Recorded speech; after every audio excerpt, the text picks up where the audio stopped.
साल का बजट है। 7 पॉइंट महत्वपूर्ण गिनाए। आम मिडिल क्लास को राहत देने वाला बजट है। 5 लाख से 7 लाख कर दी गई है एग्जेम्पशन इनकम टैक्स की। तमाम कृषि क्षेत्र से लेके पीएम आवास योजना तक के जो है वो बढ़ाया गया है बजट। कांग्रेस किस तरीके से देखती है, आप इसे किस तरीके से बजट बताते हैं? देखिए ये तो बजट जो मोदी सरकार ने पेश की है, ये तो 2-4 राज्यों के इलेक्शन चुनाव को देखकर ही उन्होंने पेश किया है। तो ये तो इलेक्शन स्पीच है और वो इलेक्शन स्पीच 15 दिन पहले से ही शुरू किए हैं और उनकी जो बातें बाहर उन्होंने कही है वैसे जुमले इस बजट में डालकर वो उन्होंने पुनरुच्चार किया उसका। और दूसरी चीज, बजट में सबसे ज्यादा प्राथमिकता होना चाहिए था जो आज इन्फ्लेशन बढ़ रहा है, महंगाई बढ़ रही है, उसको कंट्रोल कैसा किया जाए वो उसमें नहीं है। और जो आज अनएम्प्लॉयड यूथ है उनके नौकरी के लिए एम्प्लॉयमेंट देने की बात उन्होंने नहीं कही। हालांकि पहले तो उन्होंने ही कहा था कि हमने हर साल 2 करोड़ नौकरियां हमारे युवाओं को देंगे। तो उनके 18 करोड़ नौकरियां कहाँ हैं? उसके लिए कौन सा बजट है? तीसरा, जो सरकारी वैकेंसीज हैं वो भरने के लिए भी उन्होंने इसमें कुछ नहीं कहा। और जो 30 लाख वैकेंसीज भरना है उसके लिए तो बजट का प्राविधान होना चाहिए, वो भी इसमें नहीं है। उसके अलावा गरीबों के लिए जो हमेशा पहले से आता था, उनको जरा नरेगा के लिए जरा वो बहुत ही पॉपुलर स्कीम रहने की वजह से रूरल के हमारे किसान मजदूर को उसका लाभ होता है। उसके लिए उन्होंने इसको बहुत अलग दृष्टि से देखा था। लेकिन आज के बजट में पहले जो 90,000 करोड़ था, 90,000 करोड़, उसको घटाकर उन्होंने 60,000 करोड़ कर दिया है। तो गरीबों के लिए भी कुछ नहीं है, अनएम्प्लॉयड के लिए कुछ नहीं है, महंगाई कंट्रोल करने के लिए भी कुछ नहीं है। ये चीजें तो एक तरफ है। दूसरी तरफ जो रूरल में वहाँ भी अनएम्प्लॉयमेंट है, डिस्ट्रेस है, लेकिन अर्बन युवकों के लिए नरेगा जैसी योजना लाने की बात पहले भी उन्होंने की थी, उसका भी कोई इसमें जिक्र नहीं है। और किसानों का जो उनका जो इनकम बढ़ाने का था वो उसका भी कोई इसमें जिक्र नहीं है। एमएसपी का जिक्र इसमें नहीं है। फिर कौन से गरीब के लिए ये बजट बना है? मैं समझूंगा जो अमीर लोग हैं उनके लिए। और इनकम टैक्स हमने 5 से 7 लाख कर दिया। भाई इन्फ्लेशन इतना बढ़ गया है, कोई 2 लाख कोई बड़ी राहत नहीं है। आज जो जिसकी सैलरी 60-65 हजार रुपये है उनको ही थोड़ा कुछ राहत मिलता है, लेकिन दूसरे किसी को नहीं है। वो भी अपने हिसाब से उन्होंने किया कि मिडिल क्लास को कैसा अट्रैक्ट करे। उनके पार्टी में चर्चा हो गई कैसा अट्रैक्ट करे और वो दूसरे ट्राइबल वोट्स लाने के लिए क्या कोशिश करे, शेड्यूल कास्ट के वोट्स को क्या कोशिश करे। जो ये इलेक्शन स्ट्रेटेजी करके उसके तहत जो उनको फायदेमंद होगा उसी के तरफ ध्यान दिए हैं। लेकिन कहे तो ये है, लेकिन शेड्यूल कास्ट के बच्चों को, शेड्यूल ट्राइब्स के बच्चों को पहले स्कॉलरशिप मिलता था, उसका भी जिक्र नहीं है। माइनॉरिटीज के लोगों को स्कॉलरशिप मिलता था वो भी बंद हो गया, वो भी इसमें भी जिक्र नहीं है। और बहुत सी चीज़ें उन्होंने ऐसी कही है कि हमने इतने कॉलेज भी बना रहे, वो बनाए फलाना मेडिकल कॉलेज। भाई मेडिकल कॉलेज प्राइवेट दे रहे हैं, गवर्नमेंट दे रहे थोड़ी है। स्कूल भी प्राइवेट बना रहे हैं आप। कौन गरीब का आदमी बड़े बड़े जो कमर्शियल स्कूल्स और कॉलेजेस खोले गए उसमें एडमिशन उनको मिलता है?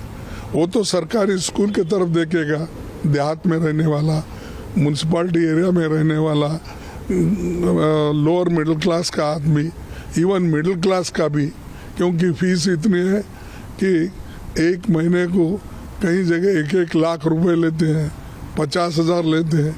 तो ये जो आपने मिडिल क्लास के लिए इनकम टैक्स का राहत हम दिलाए कहते हैं, उसका बच्चा भी प्राइवेट स्कूल में पढ़ नहीं सकता। तो ये सारी चीज़ें, ये सारी मुद्दे हैं और इसको नज़रअंदाज किया गया है।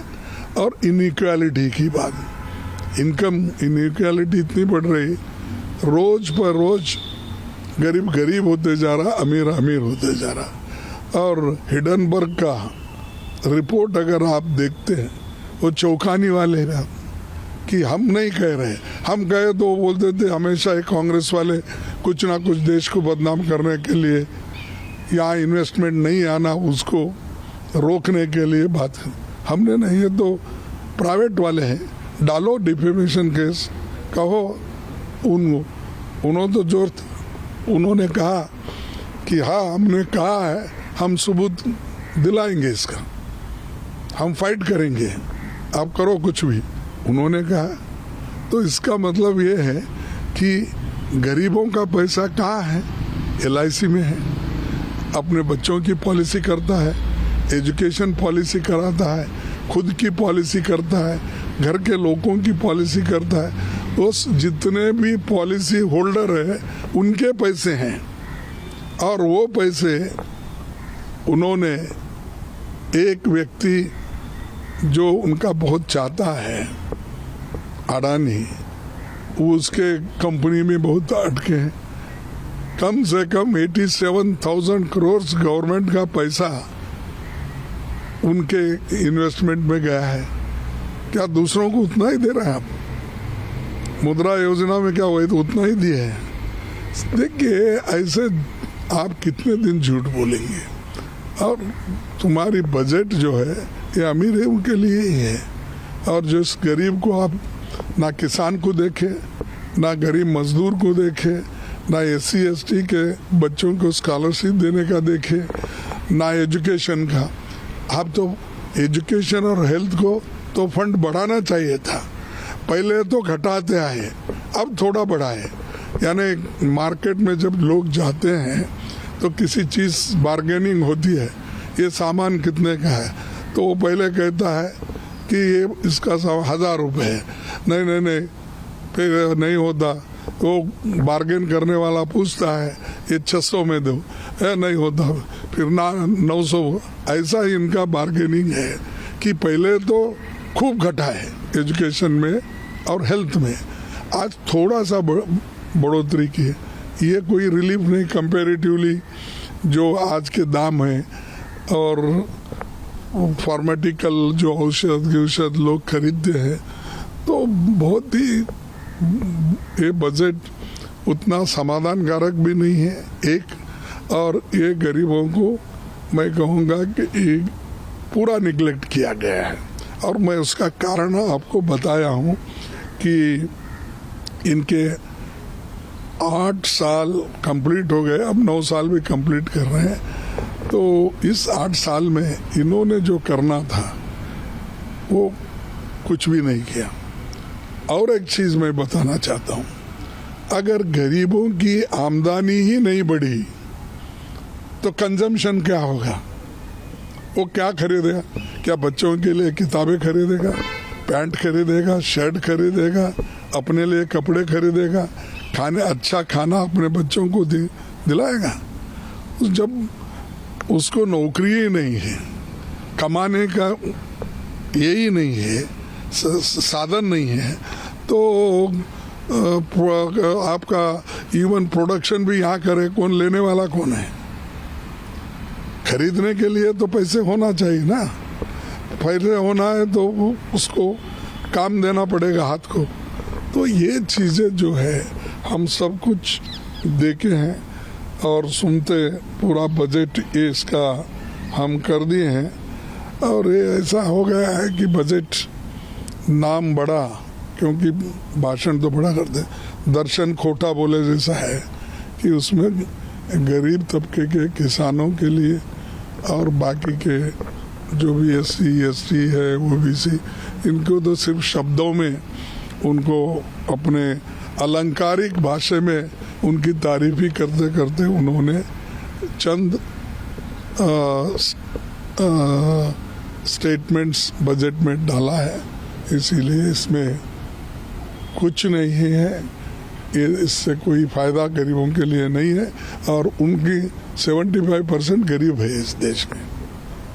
सब प्रधानमंत्री ने भी अलग से संबोधन किया और बताया कि एक अमृतकाल का बजट है, पहला बजट ऐसा है जो आगे फाउंडेशन रखेगा। 7 पॉइंट उन्होंने अपने गिनाए हैं और तमाम जो सरकार की तरफ से जो बड़े मंत्री हैं वो भी इस बात को आगे ले जाके कहने वाले हैं। आप इस तरीके से इस बात को देखते हैं? और दूसरा, क्या आप बजट को कितने नंबर देना चाहेंगे? बस अरे नंबर इसका सवाल नहीं, किसी को नंबर देने, नंबर आप गिन लो ना, बेरोजगारी के लिए गिन लो, इन्फ्लेशन के लिए गिन लो, शिक्षण के लिए गिन लो, हेल्थ इसमें गिन लो, नरेगा में गिन लो। अब हम जितने भी पॉइंट्स आपको बोले और एक ही आदमी को LIC लूट करने की, वहाँ से निकालने के लिए इजाज़त मिली, SBI से पैसे निकालने की इजाज़त मिली, छोटे मोटे कंपनियों बैंकों से लोन लेने का उनको सहूलत मिला, किसी गरीब को या किसी भी मिडिल क्लास के आदमी को ये सब सहूलतें मिलते हैं। ये सब देखकर आप रिपोर्ट तय करो हमारा क्या व्यू है।